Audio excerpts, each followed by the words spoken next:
ರಾಜ್ಯದಲ್ಲಿ ಜಲಬವಣೆ ಇನ್ನಿಲ್ಲದಂತೆ ಕಾಡುತ್ತಿದೆ. ಕೊಡಗು ಜಿಲ್ಲೆಯಲ್ಲಿ 2 ಪ್ರಮುಖ ನದಿಗಳು ಬತ್ತಿ ಹೋಗಿವೆ. ಜೀವನದಿ ಕಾವೇರಿ ಬೆನ್ನಲ್ಲೇ ಲಕ್ಷ್ಮಣ ತೀರ್ಥ ನದಿಯ ಒಡಲು ಬರಿದಾಗಿದೆ.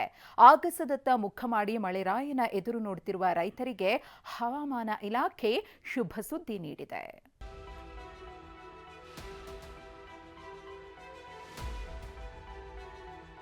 ಎತ್ತ ನೋಡಿದ್ರೂ ಬಯಲು ಸೀಮೆಯಂತೆ ಕಾಣುತ್ತಿದೆ. ಜಳಜಳ ಹರಿಯುತ್ತಿದ್ದ ಲಕ್ಷ್ಮಣ ತೀರ್ಥ ಮಂಗಮಾಯವಾಗಿದೆ. ಭೀಕರ ಭರ, ಬೇಸಿಲಿನ ಪ್ರತಾಪಕ್ಕೆ ಪ್ರಕೃತಿ ತತ್ತರಿಸಿ ಹೋಗ್ತಿದೆ. ಕಾವೇರಿ ಬೆನ್ನಲ್ಲೇ ಬತ್ತಿ ಹೋದ ಲಕ್ಷ್ಮಣ ತೀರ್ಥ. ಕುಡಿಯೋಕು ನೀರಿಲ್ಲ, ರೈತರು ಜಾನುವಾರುಗಳಿಗೆ ಸಂಕಷ್ಟ. ಭೀಕರ ಬರ, ಬೇಸಿಲ ಹೊಡೆತಕ್ಕೆ ಜೀವನದಿ ಕಾವೇರಿ ಬತ್ತಿ ಹೋದ ಬೆನ್ನಲ್ಲೇ ಲಕ್ಷ್ಮಣ ತೀರ್ಥ ಮರೆಯಾಗಿದೆ. ಕೊಡಗು ಜಿಲ್ಲೆಯ ಪ್ರಮುಖ ನದಿ ಲಕ್ಷ್ಮಣ ತೀರ್ಥವು ಬತ್ತಿ ಹೋಗಿದೆ. ಮಳೆಯಿಲ್ಲದೆ ಲಕ್ಷ್ಮಣ ತೀರ್ಥ ಹರಿಯುವಿಕೆಯನ್ನೇ ನಿಲ್ಲಿಸಿದೆ.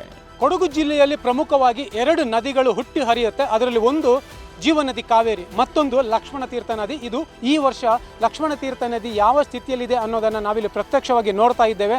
ಅಲ್ಲಿ 2 ಸೇತುವೆಗಳು ಕಾಣ್ತಾ ಇದೆ.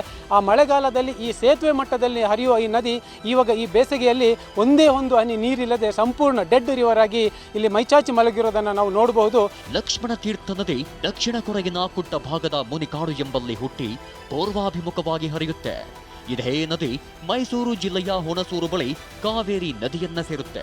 ಕೆಆರ್ಎಸ್ ಜಲಾಶಯದ ಪ್ರಮುಖ ಜಲಮೂಲವು ಇದೇ ನದಿಯಾಗಿದೆ. ಆದ್ರೀಗ ಭೀಕರ ಬರದಿಂದ ಲಕ್ಷ್ಮಣ ತೀರ್ಥ ನದಿ ಕಣ್ಮರೆಯಾಗಿದ್ದು ಜಲ ಸಂಕಷ್ಟ ಕಾಡ್ತಿದೆ.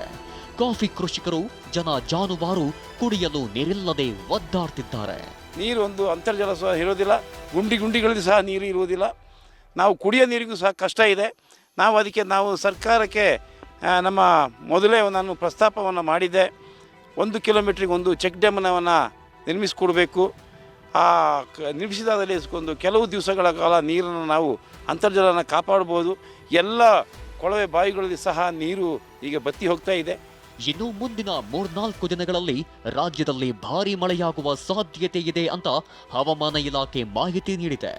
ಮತ್ತೊಂದೆಡೆ ಬರದಿಂದ ಕಂಗೆಟ್ಟಿರೋ ಅನ್ನದಾತರಿಗೆ ಭಾರತೀಯ ಹವಾಮಾನ ಇಲಾಖೆ ಗುಡ್ ನ್ಯೂಸ್ ಕೊಟ್ಟಿದೆ. ಈ ಬಾರಿ ಮುಂಗಾರು ವಾಡಿಕೆಗಿಂತಲೂ ಹೆಚ್ಚಾಗಿರಲಿದೆ ಅಂತ ಶುಭ ಸುದ್ದಿ ನೀಡಿದೆ. ಗೋಪಾಲ್ ಸೋಮಯ್ಯ, ಟಿವಿ9 ಕೊಡಗು.